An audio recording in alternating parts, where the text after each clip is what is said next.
Starting from summer of 2020, I was covering Belarusian protests in Minsk for some Spanish edition and for Belarusian edition as well. I was working outside, working in the streets, covering big marches and small protests, talking to people outside, making some pictures and writing texts about that.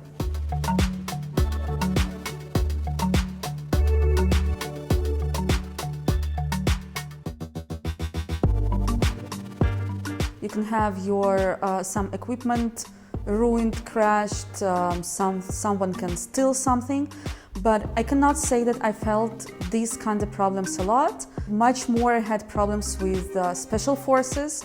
They are huge danger because they can arrest, they can beat, they can, as now we know, they can even murder you.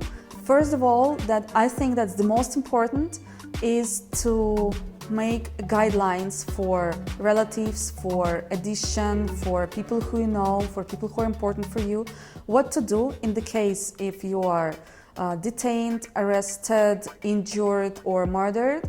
Of course, you should be sure that someone will take care of your pets, kids, some other maybe people who depend on you.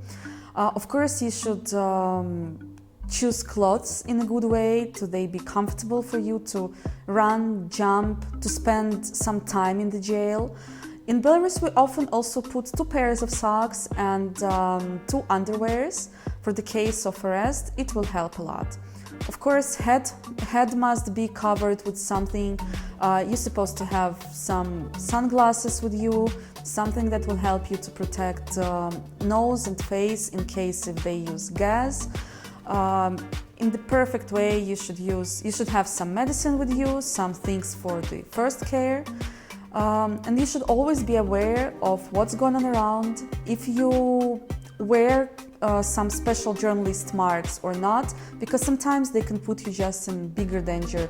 So I think that the best thing that you can do for yourself, if to say about safety when you work outside, is to be aware what's going on around right now. Also, if you work outside, if you work on the protest, it's very important to make sure that your digital information is safe. Make sure that you have passwords on your social medias and your messengers.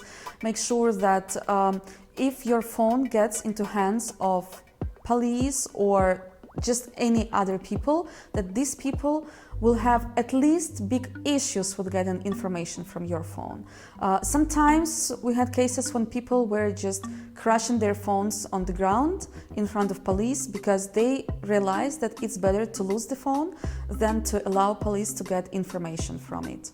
When you're going outside to work in the streets, you always must be sure that you are in contact with someone who is staying at home or in the office, who has stable internet connection, if that's possible in the city generally, or someone who at least can give you any kind of information that you cannot get from the middle of the protest.